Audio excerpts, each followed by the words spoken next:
আমরা যদি আল্লাহর কোরআনটা সংসদে যাবার পারি ভাই, শুধু কোরআনের ওয়াজ করলে হবে না, বাস্তবে কোরআন অনুযায়ী মুসলমানকে চলা লাগবে। জোরেকার কথা ঠিক কিনা?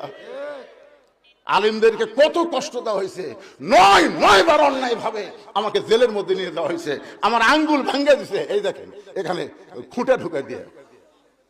কি মনে করেন আপনারা আল্লাহ যেন এই কষ্ট থেকে আমাদের বাঁচায়?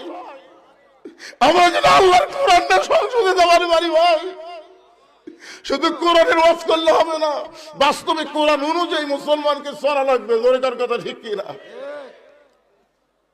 আমি কোনদিন হাসিনার সময় হক কথা বলা আমি ছাড়িনি। ডাইরেক্ট বলবেন না পারে অ্যাঙ্গেলে বলেছি, যার কারণে আপনাকে কালায় স্বপন আমাকে ঢুকতে দেয়নি।